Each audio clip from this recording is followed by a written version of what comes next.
गुरुर्ब्रह्मा गुरुर्विष्णु गुरुर्देव महेश्वरः गुरु साक्षात् परब्रह्म तस्मै श्री गुरवे नमः।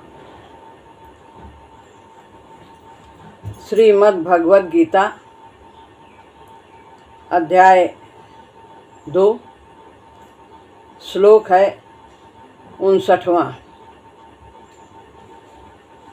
विषया विनिवर्तन्ते निराहारस्य देहिनः रसवर्जं रसोऽप्यस्य परं दृष्ट्वा निवर्तते।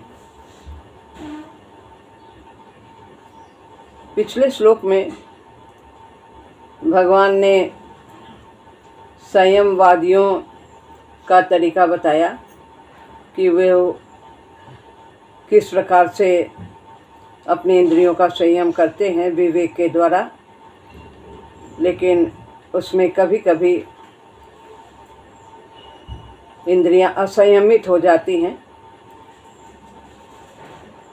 तो अब इस श्लोक में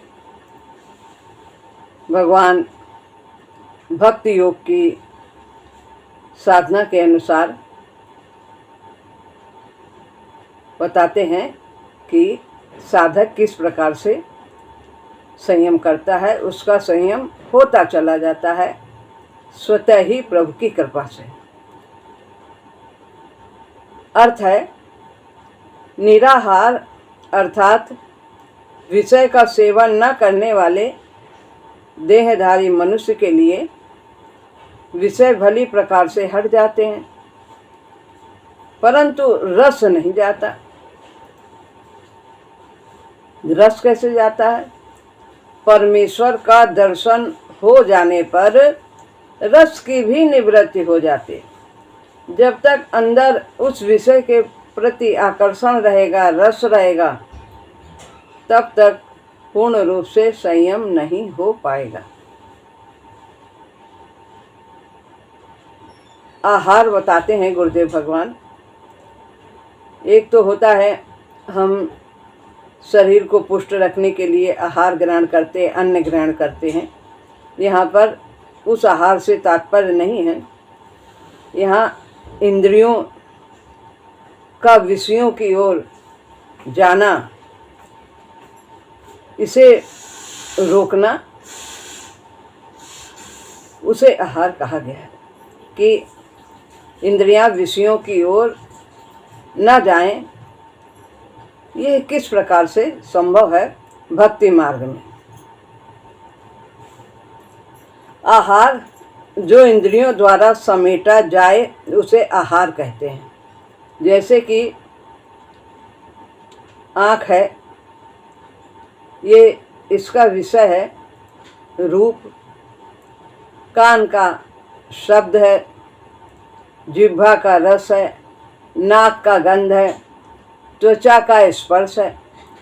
तो इंद्रियां जिसमें सुख मिलता है, अच्छा रूप हो, अच्छे शब्द सुनाई दे, संगीत हो, सम्मान के शब्द हो, स्वाद भी अच्छा हो, गंध सुगंध हो, त्वचा भी कोमल हो, शीतल हो, यही इंद्रियां चाहती हैं।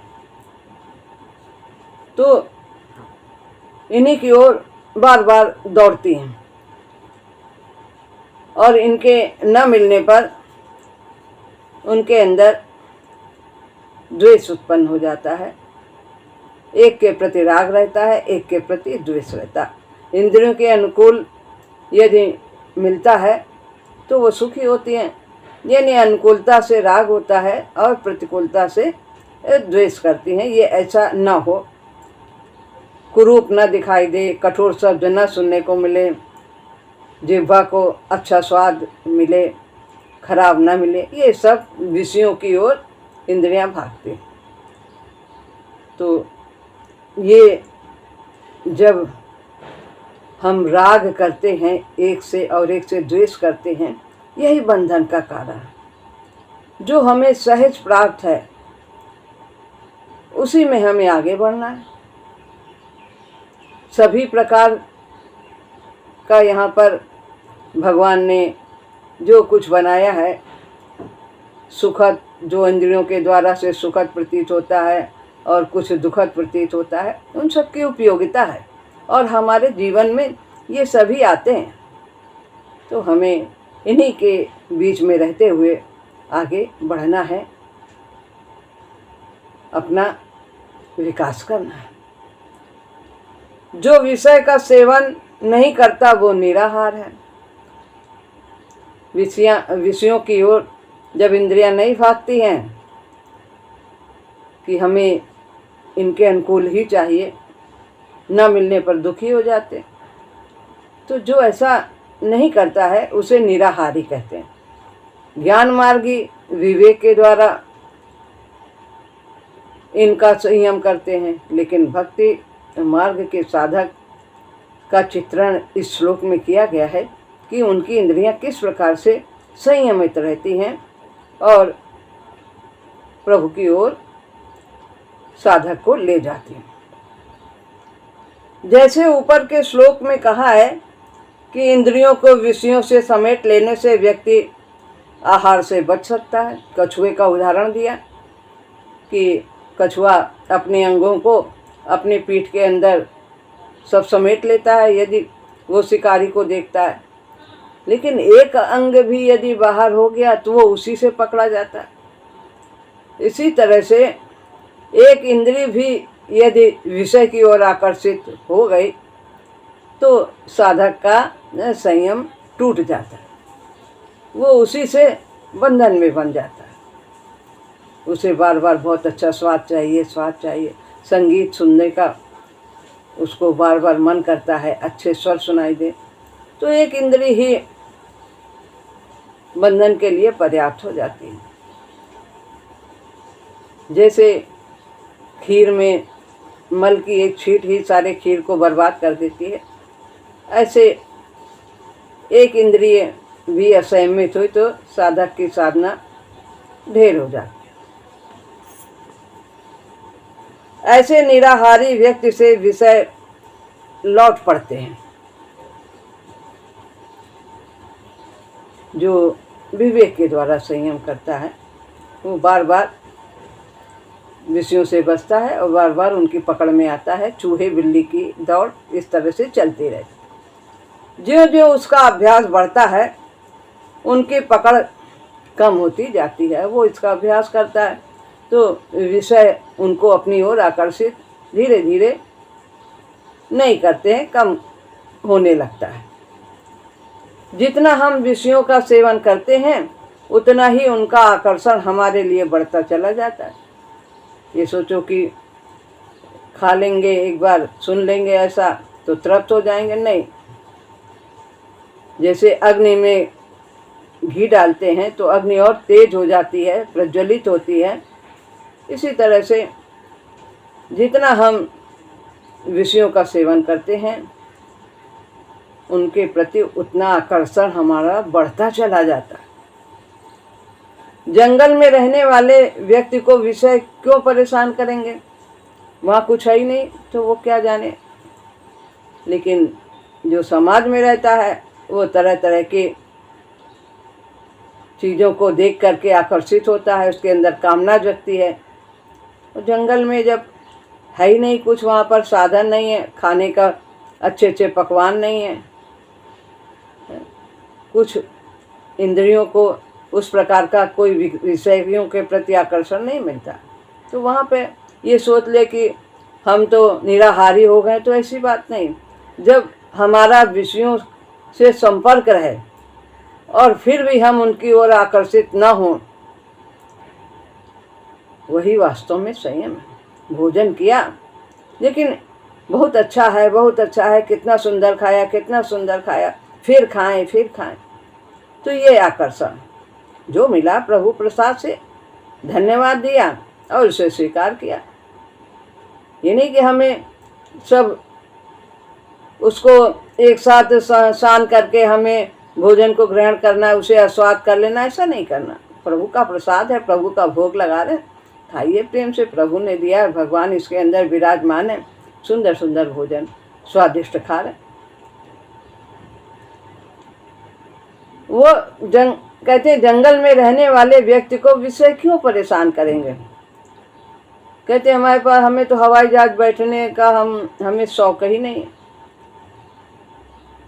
मन ही नहीं है। क्यों नहीं? क्योंकि हमारे पास साधन नहीं है। इसका मतलब ये नहीं कि हम उस ओर हमारा मन नहीं जा रहा, साधन हो और फिर उधर मन ना जाए तो बात है। वो तो उनके सामने उपस्थित ही नहीं होते, अतः चंचलता कैसी।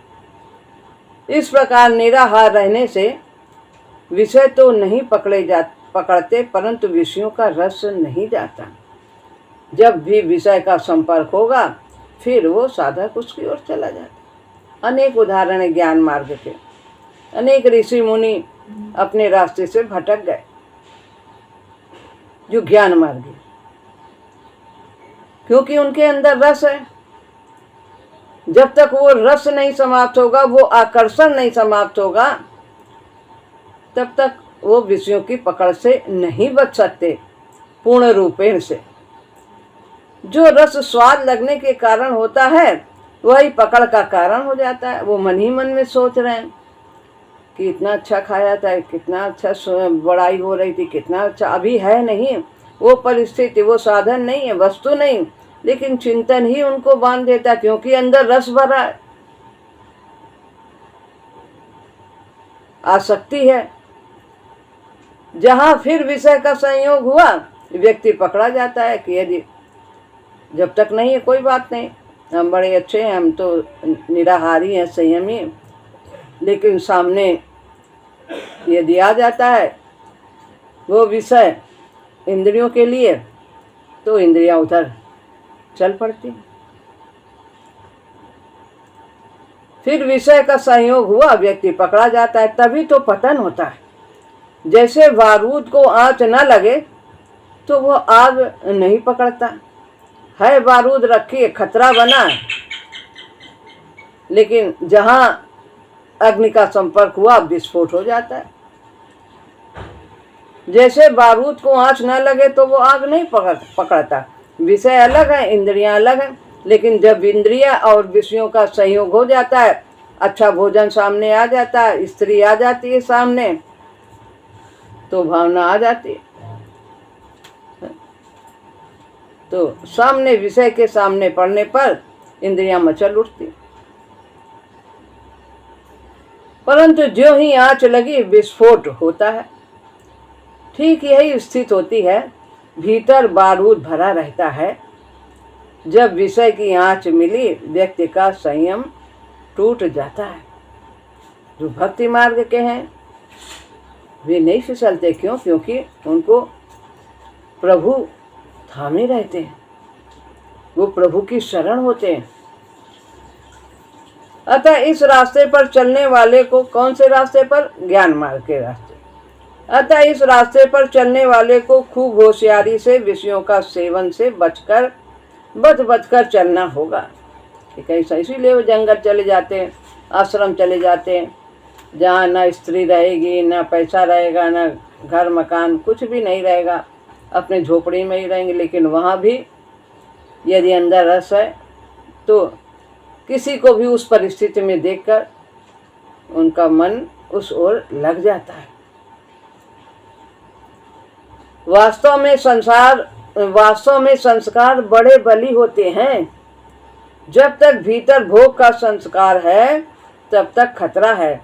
वो तो सूक्ष्म अथवा स्थूल रूप से किसी तरह से भोग कर दग्ध करना ही होगा। जब तक संस्कार हैं, तो इसीलिए हम लोगों को गृहस्थ आश्रम में रखा गया। गृहस्थ आश्रम में रह करके भजन करना है, सभी प्रकार के संस्कारों को भोग कर शांत करना है। भोग भोगते जब थक हारा और त्राहि मन उठी पुकार। फिर अरे इसमें भी कितना भोगते भोगते जीवन बीत गया, लेकिन फिर भी ये तृप्त नहीं होती इंद्रियां। फिर वो प्रभु की शरण आता है और फिर वो इन विषयों की पकड़ से बच जाता है। लेकिन ज्ञान मार्ग में बहुत कठिन होता है। स्वयं का विवेक जागृत करना।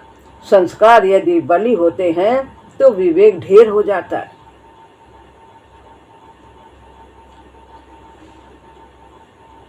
तो विषयों से बचकर चलने में हमें संस्कारों के प्रतिकूल हमेशा रस्साकसी, इस प्रकार हम सब साधक ऐसा ज्ञान मार्ग में करते हैं।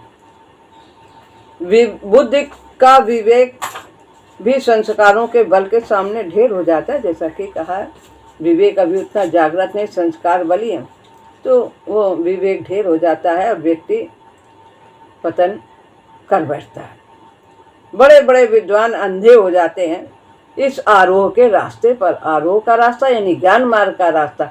हम लोगों को जो प्राप्त है मार्ग वो है भक्ति का मार्ग, अवरोह पथ। और जो ज्ञान मार्गी हैं इसे आरोह पथ के पथिक कहा जाता है। इस आरोह के रास्ते पर संयम के पथ पर चलने वालों के लिए और कोई चारा भी तो नहीं है। यही करते हैं, विवेक से अपने इंद्रियों को संयमित करते हैं। तो क्या ऐसी स्थिति भी संभव है जब व्यक्ति पतन के भय से परे हो जाए, पतन की संभावना ही न रहे? जैसे सांख्य मार्ग में यानी ज्ञान मार्ग में अनेक ऋषि मुनि देखे गए हैं। विश्वामित्र हैं और दुर्वासा आदि, क्रोध भी किया है और मेनका के वशीभूत हो गए थे विश्वामित्र जी। इस तरह से उनका पतन हुआ था। हमारे मार्ग में इसको पतन नहीं कहते हैं, लेकिन ज्ञान मार्ग में ऐसा बोलते हैं। तो क्या ऐसी स्थिति भी संभव है जब व्यक्ति पतन के भय से परे हो जाए, जब विषय में पकड़ने की सामर्थ्य ही न रहे? कितना भी विषयों के बीच में रहेंगे, इंद्रिय विषयों का संयोग होगा, फिर भी वो उनकी पकड़ से बचे रहेंगे, संस्कार नहीं बनाएंगे। तो वो भोग के लिए नहीं ग्रहण करते हैं विषयों को, वो योग के लिए ग्रहण करते, जितनी शरीर को आवश्यकता है प्रभु की सेवा के लिए करते हैं, शरीर को हष्ट पुष्ट ठीक रखने के लिए, ताकि भगवान की सेवा कर सकें, अपने कर्तव्य का पालन कर सकें। जब विषय व्यक्ति के लिए विषय ना रहे, जब भोग भी जोग बन जाए और जोग भी भोग हो जाए,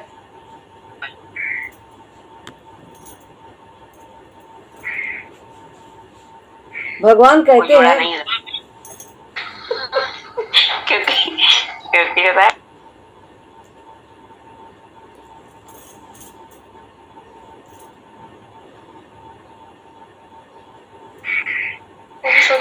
आवाज नहीं करिए, हमें पता नहीं लग रहा अब इसमें कैसे आपका म्यूट करें, बाद में देखें। भगवान कहते हैं कि ऐसी स्थिति भी संभव है कि वो कैसे आएगी, जब विषय यानी भोग योग बन जाए। तो वो है रस की निवृत्ति होने के लिए प्रभु का दर्शन आवश्यक। प्रभु के दर्शन से रस की निवृत्ति हो जाती। जब तक रस है तब तक हम विषयों की पकड़ से बच नहीं सकते। तो रसराज भगवान के दर्शन से ऐसी स्थिति आ सकती है कि विषयों के संयोग होने पर भी हम विषयों की पकड़ में ना आए, हमारे भोग भी योग बन जाए। बाहर से देखने में लगेगा कि हम भोग कर रहे हैं, लेकिन वास्तव में वो सब योग हो जाता है, परमात्मा से मिलने का साधन रहता है। शरीर को सजा रहे हैं, किस लिए सजा रहे हैं? भगवान का वास है, मंदिर है ये प्रभु का, इसको सजा रहे हैं। शरीर को क्यों हष्ट पुष्ट कर रहे हैं, भोजन दे रहे हैं अच्छे पौष्टिक? क्योंकि ये भगवान का मंदिर है, इसे ठीक रखना हमारा कर्तव्य है, ताकि हम भगवान की सेवा कर सकें। इस तरह से भाव होता है हर एक में, क्रिया में और पदार्थ में उस परमात्मा का ही रूप दिखाई देता है। सब कुछ उसी के द्वारा है, उसी के लिए। फिर विषयों का रस भी निवृत्त हो जाता है जब रसराज भगवान के दर्शन हो जाते हैं। सभी रसों को किसने बनाया? उस परमात्मा ने ही तो बनाया, इसीलिए वो रसराज। रसराज भगवान का दर्शन कर लेने से फिर व्यक्ति को कौन सी चीज खींच पाती है? सब में वही देखेगा, सब वही परमात्मा। विषय दिखा ही नहीं देंगे। उसकी एक झांकी मतवाला कर देती है, अपनी सुधि भुला देती है और इन विषयों के निम्न जगत से उठा देती है। मीरा क्यों मतवाली घूमती थी? सूर और तुलसी क्यों सभी कुछ छोड़कर प्रभु की मस्ती में मस्त रहते थे? गोपियां क्यों सभी कुछ छोड़कर उसकी याद में लगी रहती थी? प्रभु के दर्शन व्यक्ति को विषयों की पकड़ से ऊपर उठा देते हैं, दग्ध कर देते हैं। सब कुछ राजपाट होते हुए भी मीरा भगवान की दीवानी हो गई। क्यों? घर छोड़ दिया, राजपाट छोड़ दिया, क्योंकि तजिए ताई कोट बैरी सम यद्यपि परम सनेही जाके प्रिय नगाम बह दे। यदि वहीं भजन कर सकती तो वो वहीं रहकर कर लेती, लेकिन नहीं, उन्हें सब प्रकार की बाधाओं का सामना करना पड़ रहा है। तो इसलिए जो है उन्होंने वो रास्ता अपनाया, भोगों को त्याग दिया। व्यक्ति ऐसा पकड़ा जाता है कि उसे कहते हैं प्रभु के दर्शन व्यक्ति को विषयों की पकड़ से ऊपर उठा देते हैं और दग्ध कर देते हैं सारे संस्कारों को। जो हमारे अंदर संस्कार हैं, हमने बनाए हैं आसक्ति से, कामना से, अहंकार से, मोह से, लोभ से, इसी प्रकार से कार्य किया है, तो वे सब संस्कारों को जब प्रभु का दर्शन हो जाता है, वे प्रभु का दर्शन उन संस्कारों को दग्ध कर देता है। राम नाम की जगी हुई अग्नि दग्ध कर देती है साधक के सारे कुसंस्कारों को और भगवान से मिलाने में पूर्ण समर्थ होती है। उसके दर्शन और उसके लिए तड़प दोनों मिलकर निर्मल कर देते हैं साधक को। तड़प होती है, लगन होती है कि हा रघुनंदन प्राण परीते और तुम बिन जियत बहुत दिन बीते। ऐसी तड़प होती है। वो पतन की संभावना से परे हो जाता है, प्रभु उसे संभाले रहते हैं। उसके लिए धीरे धीरे सभी प्रभुमय हो जाता है। उसके लिए तो वेदांत का अद्वैत स्पष्ट हो जाता है। अद्वैत कहीं दो है ही नहीं, बस एक वही परमेश्वर है। सब में, हर वस्तु में, हर घटना में, हर परिस्थिति में, व्यक्ति में, सभी प्राणी में उसी एक प्रभु को ही वह देखता है, उसी से स्वीकार करता है। कहीं कोई अनुकूलता प्रतिकूलता रह ही नहीं जाती, राग द्वेष नहीं रहता। यह तो दर्शन का ही फल है। प्रवेश पाने पर क्या होगा, यह तो कल्पना से परे की बात है। जब लगन लग जाती है तब ऐसा हो जाता है, और जब दर्शन हो जाएंगे, भगवान में प्रवेश हो जाएगा, तब तो फिर जानत तुम्हें हुई जाए। क्योंकि विषय की मार से व्यक्ति पूरी तरह से परे तो उसके दर्शन से ही होगा। तो क्यों ना व्यक्ति उसके दर्शन के लिए चेष्टा करे। अपनी चेष्टा क्यों करे कि हम विषय से दूर हो जाएं, विषय से दूर हो जाएं, हमें विषय आकर्षित ना करें, हम अपने विवेक का सहारा लें। नहीं, प्रभु के दर्शन से ये स्वतः ही दूर हो जाए। तो हमें ऐसी चेष्टा करनी चाहिए कि प्रभु की भक्ति करें, ताकि हम उनके दर्शन कर सकें, उनमें प्रवेश कर सकें और सभी रसों से निवृत्त हो सकें जो हमें बंधन में बांधते हैं। यदि समस्या का अंतिम हल बांधने में नहीं है तो ऐसा करना बेकार है। ये बांधना है, सांख्य योग, ज्ञान योग, पकड़ना है। बार बार विषय की ओर इंद्रियां जाती, फिर पकड़ना। तो नकारात्मक दृष्टिकोण ना करके सकारात्मक दृष्टिकोण होना चाहिए। क्या करना है, क्या नहीं करना, ये नहीं, क्या करना चाहिए। जब क्या करना है तो वो नहीं तो अपने आप ही छूटता चला जाए। ये भक्त का दृष्टिकोण है। अब कहते हैं दर्शन कैसे होते हैं। दर्शन से हमारे रस की निवृत्ति होती है। तो दर्शन का क्या उपाय है, क्या करें कि दर्शन हो जाए भगवान का। तो दर्शन के लिए महाराज जी ने लिखा है, दर्शन अनन्य भक्ति से होते हैं। अनन्य भक्ति, बस एक तुम ही हो, सब जगह, सर्वत्र, सब में, बस एक तुम ही हो। यही है अनन्य भक्ति। तुम्हारे लिए ही सभी क्रिया है और तुम्हारे लिए ही सभी जो कुछ भी है वो तुम्हारा ही दिया हुआ पदार्थ है, सब में तुम्हारा ही वास है। अनन्य भक्ति, अब किसी और की शरण नहीं जाना। सब में चाहे कितने भी देवी देवता हो, व्यक्ति हो, प्राणी हो, संत हो, महात्मा हो, सब में उसी परमेश्वर को ही देखना है। प्राणी में, वस्तु में, सब में एक वही है। यही अनन्य भक्ति। कहना भी होगा तो बस तुम ही से कहूँगा। फिर इस प्रकार वो और ऊपर उठ जाता है, फिर कुछ कहने के लिए शेष रह ही नहीं जाता। अब अनन्य भक्ति कैसे मिलती है? अनन्य भक्ति के तो गीता में अनेक श्लोक हैं। अनन्य भक्त के लिए भगवान सुलभ हैं। अनन्य चेता सत्यम यो माम स्मृति नित्य सा तस्याहम सुलभा पार्थ नित्य युक्त से योगिना। जो नित्य युक्त सतत निरंतर सुख में दुख में सुबह से रात तक मेरा ही स्मरण करता है, उसके लिए तो मैं सुलभ हूँ। तो अनन्य भक्ति कैसे मिलती है? प्रभु की कृपा से। तो क्या प्रभु की कृपा हमें प्राप्त है? बिल्कुल प्राप्त है। यही है कि कबहू की कर करुणा नर देहि और देत ईश बिनु हेतु स्नेहि। उन्होंने अकारण हमें कोई हेतु नहीं, उनको हमसे कोई लाभ नहीं, हमें इतना उत्तम मनुष्य शरीर प्रदान किया। इससे बड़ी तो और कोई कृपा होगी ही नहीं। मानव शरीर में पूरी शक्तियां हैं, विपुल हरि कृपा कर्म योनि मिली जब सभी शक्ति साधन सुबुद्धि समाए। इतनी क्षमता है, योग्यता है कि वो परमात्मा की प्राप्ति कर सकता है, ये मानव तन के द्वारा। तो प्रभु की कृपा है। अब संत की कृपा भी हमें मिली है। 3 बातें बताई। अनन्य भक्ति कैसे मिलती है? प्रभु की कृपा से, संत की कृपा से और प्रभु के नाम के प्रताप से। संत की कृपा भी हमें प्राप्त है। इतना अच्छा महान हमें गुरु प्राप्त हुआ है। ऐसा न 100 साल पहले था, न 100 साल आगे तक होगा। कितने दयालु हैं, उदार हैं, कितने भजन हैं गुरु जी के ऊपर हम लोग गाते हैं। गुरु सम हेतु न दूसर पायो, कोई है ही नहीं उनके समान हेतु। तो संत की कृपा भी हमें प्राप्त है। उन्होंने हमें अपना बना लिया है, नाम दिया है।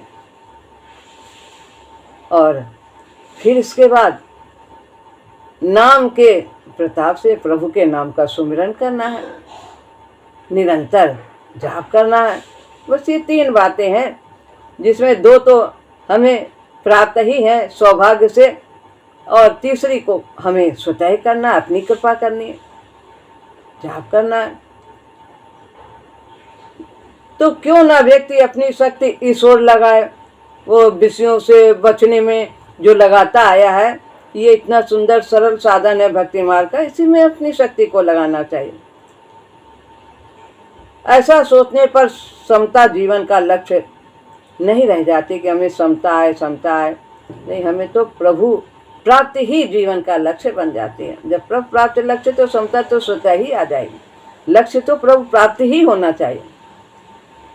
प्रभु की भक्ति ही जीवन का उद्देश्य हो जाती है। ये समता को लाने का सुगम उपाय है प्रभु की भक्ति। अवरोपथ का दृष्टिकोण यही है, उसकी शरण होना और उसके नाम का चिंतन करना। 2 बातें, एक प्रभु की शरण होना और दूसरा निरंतर सुमिरन करना, चिंतन करना, उनके गुणों के, इनको उपकारों का, नाम का, लीलाओं का, ये सब चिंतन करना। इसके द्वारा सभी कुछ स्वतः ही होता चला जाएगा। अंदर का जो रस है, जिससे हम पकड़े जाते हैं, विषयों के आकर्षण का रस है, वो स्वतः ही समाप्त हो जाता है। जो जो भागवती चेतना व्यक्ति में उतरती आती है, त्यों तो संयम स्वतः होता है।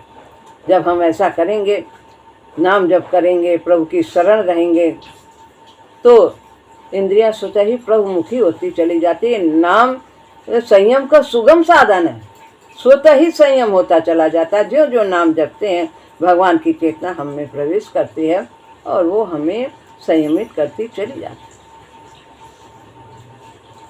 किसी प्रकार के प्रयत्न के बिना ही विषयों का आकर्षण मंद होता जाता है। न जानने वाला साधक स्वयं हैरान होता है कि यदि ये कितना बदलाव कैसे आ गया। पहले तो हम एक चीज को जो सोचते हैं मिल जाए उसी का चिंतन करते रहते थे। अब तो प्रभु का चिंतन होता है। अब मिले या ना मिले कोई फिक्र नहीं। ये क्या हो गया है, कभी कभी तो ये वह परेशान हो जाता है यह देखकर कि जीवन में आकर्षण करने वाली सभी वस्तुएं नीरस हो गई हैं। चाहे धन आए चाहे ना आए, जो मिलना है, जो प्राप्त है वही पर्याप्त है। विषयों के प्रति उदासीन होने लगता है साधक। भगवान का नाम संयम का सुगम साधन है। यदि नाम सजग हो और हमें चाह हो रास्ते पर चलने की, नाम सजग हो, जागृत हो, इतना जाप करना चाहिए। मानसिक जाप करते करते अजपा जाप में हम आ जाते हैं और इसे ही नाम सजग कहते हैं, जागृत हो जाता है। तो खूब जाप हमें करना चाहिए और अपने रास्ते पर चलने की लगन होनी चाहिए। जो गुरुदेव ने बताया है वैसा करने का प्रयास भी करना चाहिए, सचेत रहना चाहिए, सचेत रहना चाहिए। और सत्शास्त्रों का अध्ययन बताया, पुकार जागृत करने के लिए मनन चाहिए, प्रार्थना चाहिए, सत्संग चाहिए, यही हमारी लगन।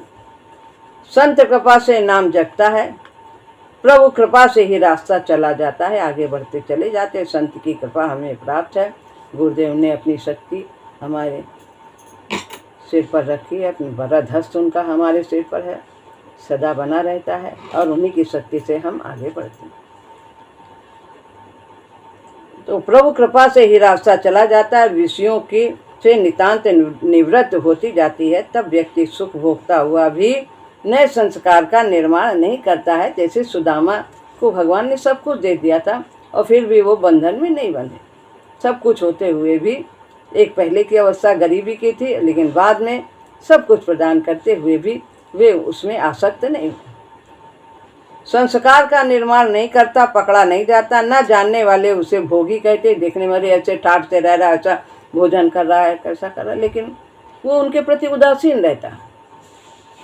परंतु उसका भोग और जोग एक हो जाते हैं। ऐसा व्यक्ति जल में कमल की भांति अलिप्त रहता है तो भी ठीक है, नहीं है तो भी ठीक है। संत इसी तरह के होते हैं, इसीलिए उन्हें भगवंत कहा जाता है। वास्तव में यहाँ इसी प्रज्ञ की स्थिति संयम के आधार पर खड़ी की गई है। सांख्य योग के साथ लगी हुई है साधना है, भक्ति का अवलंबन नहीं। भगवान ने गुरु इसमें कितना भी सांख्य योग की चर्चा की है, आरोपत की, लेकिन उसमें सब में कहीं ना कहीं भक्ति को ही प्रधान बताया है। भक्ति मार्ग की चर्चा अवश्य की है। तो ये श्लोक उसी के लिए है कि एक ये भी साधन है सांख्य योग के अलावा, आरोपत के अलावा, इंद्रियों को संयमित करने का, भगवान की शरणागति और प्रभु का चिंतन, प्रभु कृपा का सहारा। भक्ति का अवलंबन नहीं है, जिसमें प्रभु कृपा का सहारा नहीं है ज्ञान मार्ग में। यहाँ पर इस विषय का जो स्पर्श है वो आगे के लिए केवल मात्र सूत पात्र है। जो ये भक्ति की चर्चा की है, ये सांख्य योग की ही चर्चा बता रहे हैं। इस साधना का अमंगल, इस साधना का अंग मूल नहीं है। साधना की सिद्धि तो जो अवस्था है वो ब्रह्म निर्वाण कहा गया है। 72वां श्लोक अंतिम श्लोक में बताया गया है। तो मुख्य रूप से जो सांख्य योगी हैं वो किस प्रकार से उनका उठना बैठना, जो व्यवहार करना, चर्चा इसकी की है भगवान ने। और यहाँ पर जो दूसरा रास्ता भक्ति का बताया है वो इस श्लोक के द्वारा उन्होंने बताया है। और आगे संयम के विषय में फिर जो ज्ञान मार्गी हैं उनको चेतावनी देते हुए आगे दूसरा श्लोक बताते हैं। तो वो आगे फिर अगले सत्र में होगा।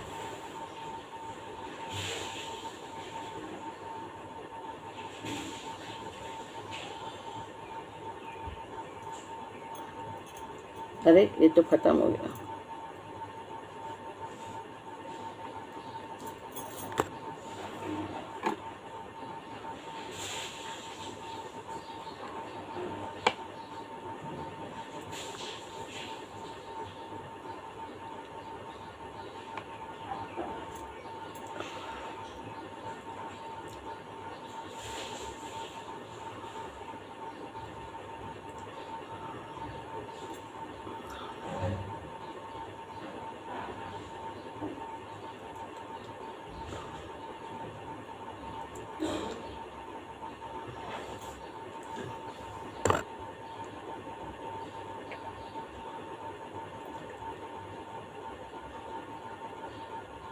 ये बन नहीं रहा हमसे, ये